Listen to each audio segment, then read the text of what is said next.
Welcome to News B. Terrorism charges laid against Calgary man after 7-year probe, CBC News. Alberta's RCMP Integrated National Enforcement Team has laid terrorism charges against a Calgary man following an investigation that lasted 7 years. And may bring further charges against others. RCMP have charged Hussein Sobhe Borhot, 34, of Calgary with 3 counts of participation in the activity of a terrorist group and 1 count of commission of an offence for a terrorist group. CBC. Alberta's RCMP Integrated National Enforcement Team has laid terrorism charges against a Calgary man following an investigation that lasted 7 years. Hussein Sobhe Borhot, 34, of Calgary has been charged with 3 counts of participation in the activity of a terrorist group and 1 count of commission of an offence for a terrorist group. RCMP said in a release. Between May 2013 and June 2014, Borhot traveled to Syria, where he contributed to the activities of ISIS and received training from the terror group. According to investigators, the investigation is still ongoing. There are hopes that there could be further charges or arrests against other individuals, Logan said. I'm not too sure if there are going to be further charges against Borhot. The 3 counts of participation in activity of a terrorist group include Borhot entering Syria, enlisting, participating, receiving training, committing terrorist activities and kidnapping for the benefit of, or at the direction of the Islamic State, Logan said. The charges, including the kidnapping charge, are based on his activities in Syria. None of the charges have been proven in court. CBC News reported in March 2017 that Borhot was among several men with Calgary connections whose names were discovered on ISIS documents that appeared to be application forms to join the terrorist organization. On the paperwork, Borhot listed his profession as plumber, and noted his level of Sharia, the legal code of Islam, based on the Quran, was basic. In November 2017, CBC News reported that agents from Canada's Federal Counterterror Security Force had questioned a Calgary man, Yasin Mezian, regarding the whereabouts of Borhot. Amarnath Amarasingam, an assistant professor in the School of Religion at Queen's University who has studied radicalization, said it's likely police received some new information before laying these charges. Collecting information in Syria that could hold up in a Canadian court of law is very difficult, Amarasingam told CBC. To find evidence that he joined a listed terrorism agency from that period would have been enormously difficult for the RCMP to prove in court.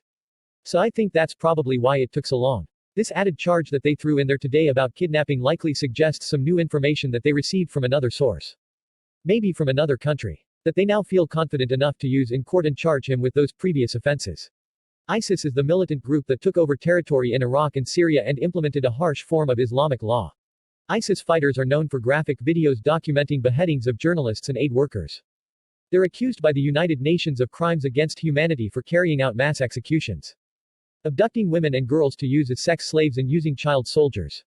Amarasingam said the length of the investigation shows the RCMP are serious about following up on Canadians who returned from fighting in Syria. It is indicative that they're playing the long game.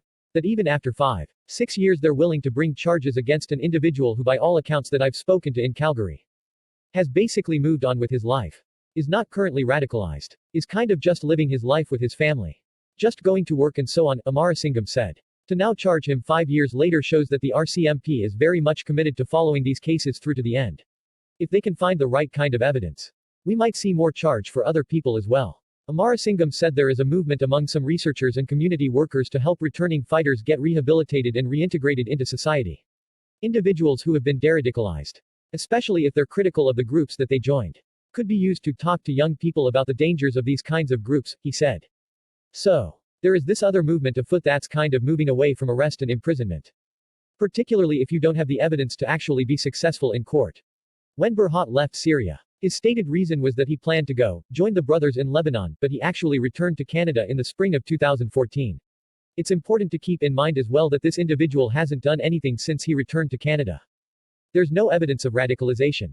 There's no evidence of plotting.